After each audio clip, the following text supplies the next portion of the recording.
Fatima kyakkyawa halinki yayi son kowa, tunda na gano shigarki na da birgewa.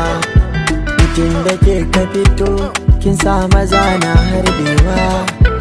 Fatima daure dai gyara ma wani sashinki, daure ki amsa kira.